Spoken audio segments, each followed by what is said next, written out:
la mode serait la même de Paris à New York, en passant par Londres, Berlin ou encore Stockholm? Marie Courroy n'est pas de votre avis. Et c'est là toute l'originalité du concept de sa nouvelle boutique de vente en ligne. Rencontre avec une jeune chef d'entreprise pleine de bonnes idées. Bonjour Marie. Bonjour Géraldine. Alors, est-ce que tu pourrais te présenter déjà en quelques mots? J'ai travaillé pour Vanessa Bruno, au Perret de Paris et chez Bache, et à chaque fois dans les services commerciaux en fait, de ces créatrices. Et l'idée en fait de Mode Trotteur est née il y a 1 an, lorsque je me suis aperçue que ce serait peut-être pas mal de donner un petit coup de pouce pour aider en fait les clientes à mettre en avant un vêtement. Et essayer de le vendre d'une façon un peu différente que juste sur un cintre comme ça. Parce qu'une robe sur un cintre, ça donne pas la même chose qu'une robe avec une ceinture, un manteau, des talons, des bottes, une belle coupe de cheveux, des bijoux. Et alors, quelle est son originalité à Mode Trotteur? En fait, c'est un site qui tourne autour de 5 villes, donc Paris, Londres, Berlin, New York et Stockholm.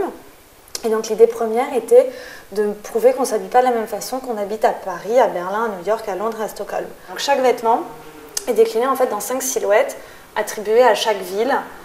Sachant que l'idée générale, c'était plus en fait des mots, c'est-à-dire que Londres, excentrique, Paris, chic, Berlin, ultra mode, etc., etc. Mais je trouvais ça un peu plus glamour de donner finalement des noms de villes à des styles. Et donc, par rapport à tes choix de collection? En fait, l'idée, c'était vraiment de prendre des marques déjà qui n'étaient pas diffusées sur Internet pour le moment, et voire très peu diffusées en France pour qu'il y ait un réel intérêt à venir les acheter sur Mode Trotteur.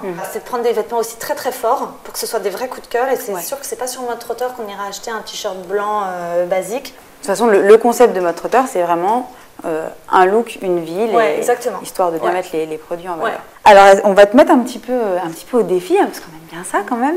Alors, est-ce que tu pourrais illustrer en fait le concept même de Mode Trotteur, c'est-à-dire une ville, un look, en prenant une seule pièce et en la déclinant de plusieurs manières en fonction des villes? Alors, on va prendre ce pull par exemple. D'accord. Donc ça, c'est la pièce pivot. Voilà. Donc ça, c'est une maille. Très jolie pull en maille. Alors, par exemple, à la parisienne. Donc, à la parisienne. Alors, à Paris, donc la combi, hein, tu l'as si bien dit, la combi passera l'hiver. Passera l'hiver, exactement. Tac, on ceinture, on remonte bien sur les chevilles et la petite maille. La fameuse pièce pivot qu'on va mettre avec tous les looks de chaque ville. À la parisienne. À la parisienne. Voilà, un peu chic. Chic et cool à la fois. Voilà. Et le manteau sert du coup de surveste. Et les talons, hop. Parfait. Ok. Voilà. Ensuite, à l'américaine. À l'américaine, attention Géraldine. Hop là. Le petit pas de def en velours lisse. Donc à la cool quoi, à la new-yorkaise cool. À la new-yorkaise cool. La new-yorkaise qui prend tout un peu trop grand pour elle. Voilà. Donc on a mis le gilet une taille au-dessus. Le jean pareil, on le porte un peu large. Ouais. Et les bonnes baskets. Voilà. La petite new-yorkaise de la Brooklyn d'ailleurs. De Brooklyn. Parfait. Allez, Londres. Alors, à Londres, donc on a dit qu'on tentait la Schtroumpf attitude. Ah oui, c'est important à Londres. La petite jupe, mais ce coup-ci en bustier. Ouais. Histoire de changer un peu. Le short en jean. On a sorti son écharpe, assez collant. On enlève les baskets à Londres. Et à la place, on met les piptos, hop là. On met les talons parce que le petit collant paillette, à Londres, ça... Le détail qui tue. Voilà, parfaite pour aller danser. Parfait. Allez, Stockholm. Ah, pardon. Ah, le chapeau, là là. Le chapeau. Bien sûr. Assorti. Ah, au petit détail de la jupe qui devient bustier. La londonienne fait attention aux détails. Ça, c'est sûr. Donc, tac et tac. Ensuite, à Berlin.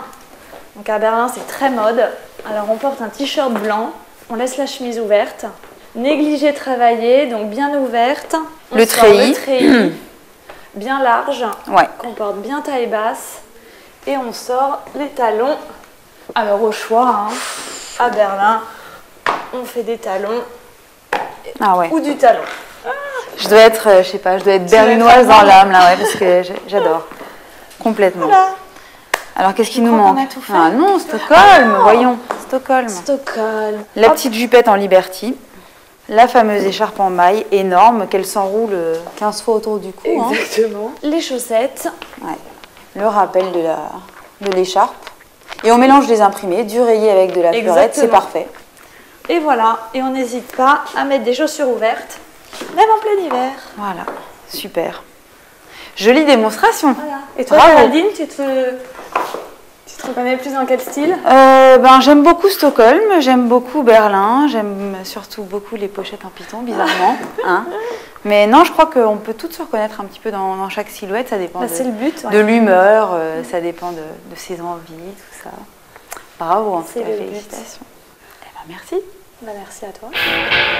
Après mode trotteur, que diriez-vous de vous frotter à la garde-robe idéale selon Laetitia Ibanez, créatrice émérite des Prairies de Paris? La suite au prochain épisode.